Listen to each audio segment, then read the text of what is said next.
하나님의 말씀은 전도서 4장 13절부터 16절 말씀입니다. 표신 성경을 통하여 또 자막을 통하여서 함께 전도서 4장 13절부터 16절 말씀을 함께 읽도록 하겠습니다. 가난하여도 지혜로운 젊은이가 늙고 둔하여 경고를 더 받을 줄 모르는 왕보다 나으니 그는 자기의 나라에서 가난하게 태어났을지라도 감옥에서 나와 왕이 되었음이라. 내가 본적 해 아래에서 다니는 인생들이 왕의 다음 자리에서 일어난 젊은이와 함께 있고 그의 치리를 받는 모든 백성들이 무수하였을지라도 후에 오는 자들은 그를 기뻐하지 아니하리니 이것도 헛되어 바람을 잡는 것이로다. 아멘. 전 세계적으로 모든 지도자들은 비난을 받으면서 살아가죠. 그래서 아마 가장 많이 비난받는 사람들은 지도자들입니다. 특히나 이렇게 민주적인 사회가 되고 나면 지도자들에 대한 비난이 끊임없이 이어지는 것 같아요.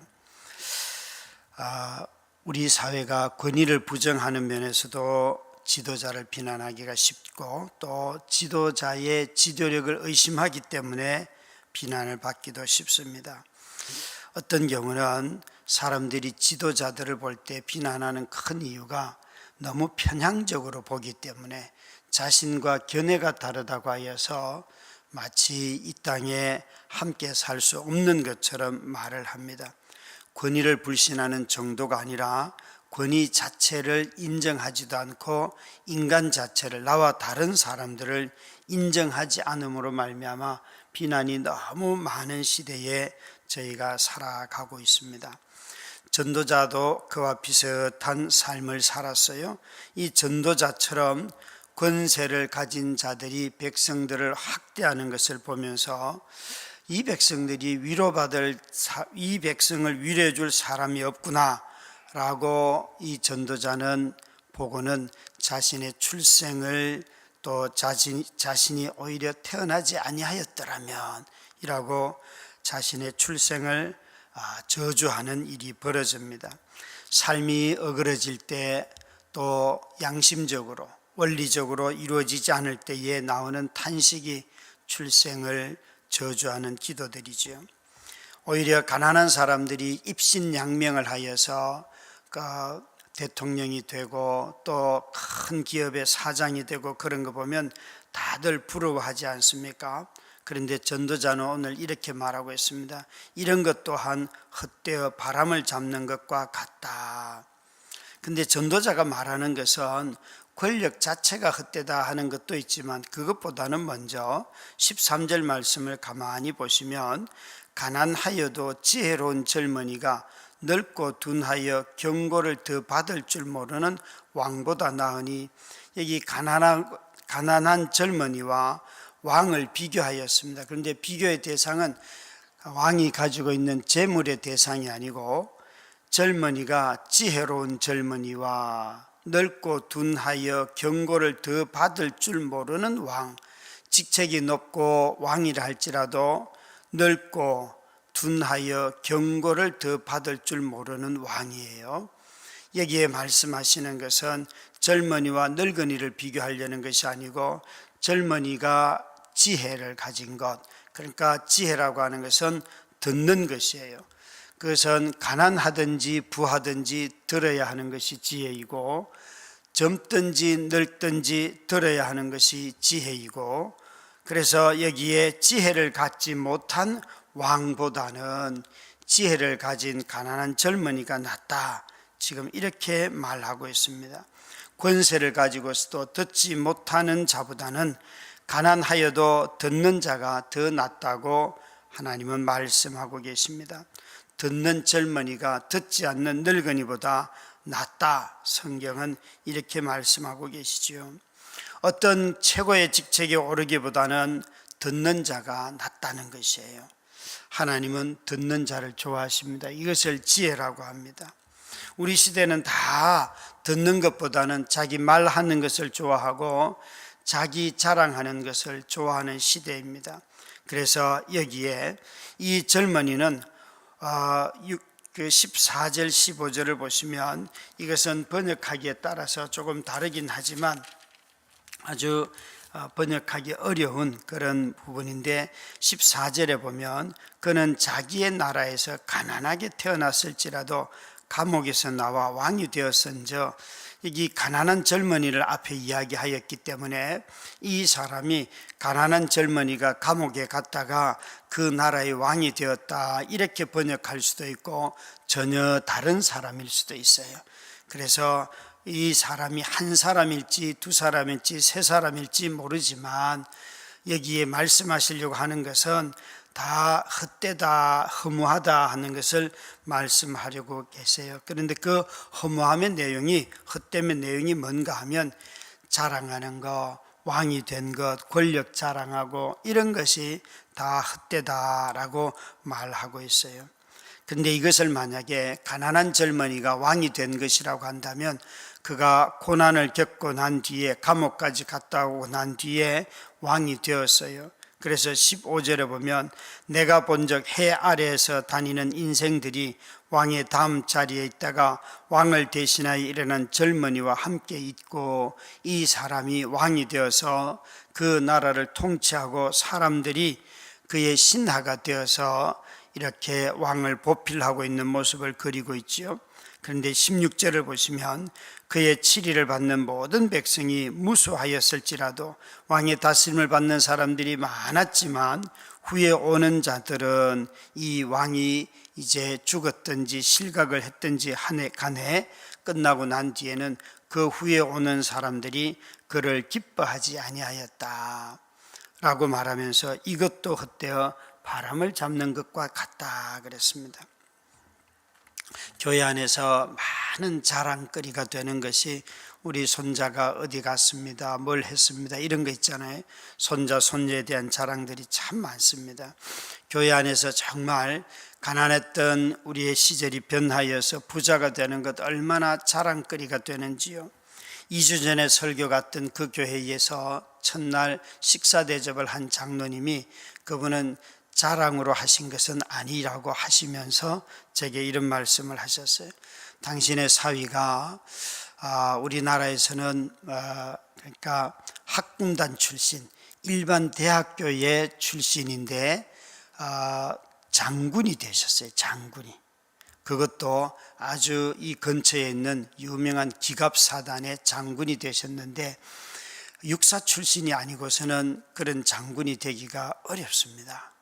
근데 자기 사위가 장군이 되었다고 막 자랑을 하시면서 말씀을 하시는데 강조하신 것이 뭔가 하면 비육사 출신으로서 장군이 되었다. 정말 그건 어마어마한 일들이에요. 육사 출신들이 대부분 사단장이 되는데 비육사 출신이면서 그것도 이런 탱크 부대, 장갑차 부대를 이끄는 사단장이 되었다는 것은 소위 말하는 유리창을 깬 거예요. 그건 정말 어마어마한 거죠. 그런데 전도자는 이렇게 묻습니다. 후에 오는 자들이 그를 기뻐하지 아니하나니 이런 것 또한 헛되어 바람을 잡는 것과 같다. 권력이 있을 때는 사람들이 아부하고 찾아오지만 실세에서 밀려나면 아무도 찾아오지 않는다는 거죠. 어느 선배 목사님이 그러시더라고요. 담임 목사일 때는 그래도 사람도 있고 내가 쓸 돈도 있는데 담임 목사 끝나고 나니까 아무도 찾아오는 사람 없어 그러더라고요. 쓸쓸해 그러시더라고요.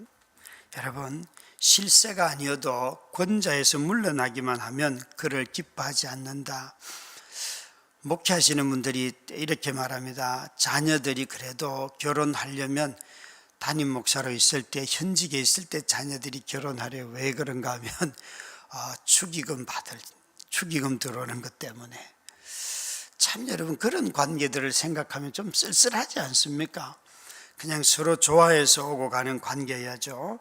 이 전도서에서는 이 통치자가 선한 통치를 했는지 악한 통치를 했는지 그런 것을 제공하지는 않습니다. 판단할 수 있는. 그러나 권력 자체의 속성이 그렇다는 것이에요. 권력은 그 그 기간이 끝나고 나면 찾아오는 사람 아무도 없다. 권력은 너무 짧고 또 때로는 권력을 쥐고 있을 때 배신의 관계들이 너무 잦기 때문에 허무하다. 우리가 확신할 수 있는 것은 그 지배를 받은 자들이 많았지만 그 지배가 끝났을 때 그를 기뻐하지 않는다는 것이에요. 우리가 권력은 참 짧습니다. 이스라엘 백성들로 한다면 이스라엘 그래도 왕으로서 통치를 오랫동안 한 사람들의 대체로 보면 40년입니다. 40년. 그 40년도 제대로 잘해서 40년이 아니지 않습니까? 그렇게 유명한 다윗 왕 같은 사람을 봐도 다윗은 40년 통치 중에서 20년 동안은 거의 왕궁 짓고 성전 짓느라고 다 허비하였어요. 그리고 또 나머지 시간들은 또 쫓겨다니느라고 많은 시간을 허비하였어요. 그런 것 보면 권력은 통치 기간이 너무 짧고 민주적인 사회에서 대통령이 통치하는 기간은 고작 5년밖에 되지 않습니다. 5년의 시간을 통하여서 이 나라를 획기적으로 바꾸실 수 있겠습니까? 그런 지도자는 거의 없습니다. 거의 없는 게 아니라 제가 보기에는 전무할 것 같습니다. 이스라엘 역사에서 이렇게 한 사람의 통치자가 다스린 기간이 길어봤자 40년이고 그거보다 조금 더 긴 사람들 한두 사람 있긴 하지만 거의 대부분은 그렇지가 못하다는 것이에요. 권력을 행사하는 기간이 짧을 뿐만 아니라 권력을 쥐었을 때에 사람들이 따랐던 사람들도 그 권력이 끝나면 버림을 받는다는 거죠. 그래서 여기에 보면 그 자신이 지배했던 사람들로부터도 기쁨의 대상이 되지 못한다고 성경은 기록하고 있어요. 요셉이 애굽에서 통치할 때 얼마나 화려했습니까? 그런데 출애굽기를 시작하는 성경에 보면 요셉을 알지 못하는 왕이 나오자마자 그 이스라엘 백성들을 노동 착취를 하고 그들을 박해하지 않습니까? 이스라엘 백성들에게 말살하려고 요셉을 알지 못하는 새 왕이 일어나라고 성경은 기록하고 있습니다. 권력의 최고봉을 누리는 것도 헛된 것이고 사람들로부터 지지받는 것도 헛된 것입니다. 오늘 우리 시대는 통치자를 거부하는 시대를 살아갑니다. 자신이 선택하였음에도 불구하고 자신이 고통을 당하는 시대에 우리가 살아가죠.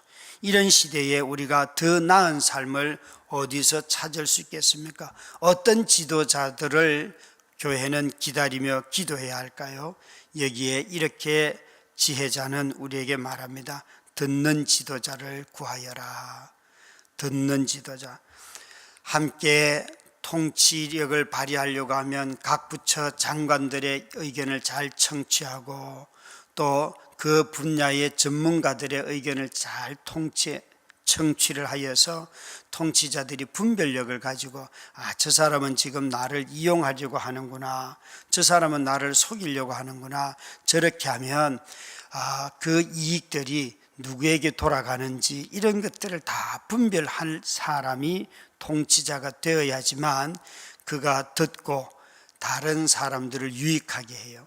그러나 통치자가 이런 여러 사람들의 이야기를 듣지 아니하고 자기가 듣고 싶은 것만 듣고 자기가 좋아하는 사람들의 말만 따라가기 시작하면 나라는 엉망이 되는 것이죠.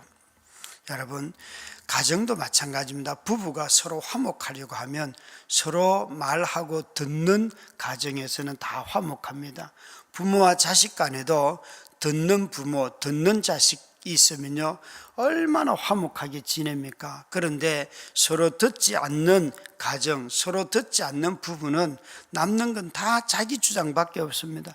자기 주장만 하는 가정이 얼마나 고통이 많습니까? 여기에 사람들이 이 전도자가 살던 시대의 통치자들은 다 듣지 아니하였다는 것이죠. 가난하고 지혜롭고 감옥에 갔다가도 이제 복권이 되어서 왕이 되었고 또 많은 백성들을 다스렸지만 그 많은 백성들로부터 끝까지 존경과 사랑을 받은 사람이 딱 이 세상에 한 분 계십니다.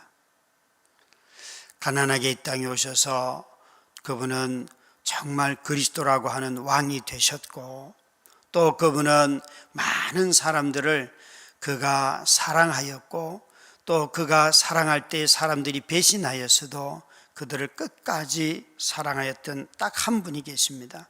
그분은 바로 그리스도이십니다. 그리스도는 죽고 난 뒤에 더 많은 사람들로부터 존경을 받고 그분의 이름을 좋아하는 사람들이 이 세상에 너무나 많습니다. 그리스도는 낮아지셨지만 왕이 되셨고, 죽음을 당하셨지만 부활하셔서 만왕의 왕이 되셨고, 그는 권세에 복종하셨지만 동시에 권세자가 되셔서 이제는 우리의 예배를 받으시기에 합당한 분이 되셨습니다. 사랑하는 성도 여러분, 전도자가 기다리는 이 통치자는 이 세상에 오신 오직 한 분, 그리스도 그분이십니다. 주의 오심을 기리는 대림절날 우리가 다시 한번 오신 주님을 기억하고 또 오실 주님을 기억하면서 우리의 말을 들으시고 우리에게 말씀하시는 참 지도자이신 예수 그리스도의 통치하에 살아가는 저와 여러분이 다 되시기를 주의 이름으로 축원합니다. 기도하겠습니다. 하나님 아버지, 대한민국이 민주적인 사회를 이루어 국민이 주권을 행사하여 대통령을 뽑게 하심에 감사합니다. 우리가 선출된 우리로 인하여 선출된 통치자로 인하여 지금은 실망을 반복하고 있지만 이 실망을 넘어서 점점 상대방 지지자들을 혐오하는 이 험악한 사회에서 화해하는 법을 가르쳐 주시옵소서. 산적한 국가적 위기를 극복할 수 있는 지도자로 세워주셔서 지혜를 주시고 안전하게 물류 배달이 이루어져서 화물차 운전자들의 노동 환경을 개선할 수 있는 지혜를 주시옵소서. 12.9 참사로 가족을 잃은 유가족들의 마음을 살피시고 대통령의 진심 어린 사과와 진상규명 책임자 처벌이 이루어지게 하여 주시옵소서. 시대의 위기를 고스란히 겪으며 살아가는 우리 시민들과 성도들에게 긍휼을 베풀어 주셔서 우리가 서로 재정을 나누게 하시고 또 교회 학교에 필요한 교사들을 잘 세울 수 있도록 재직들이 헌신하게 하여 주옵시며 우리 자녀들을 믿음으로 양육하는 거룩한 교회가 되게 하여 주시옵소서. 예수님 이름으로 간절히 기도드렸습니다. 아멘.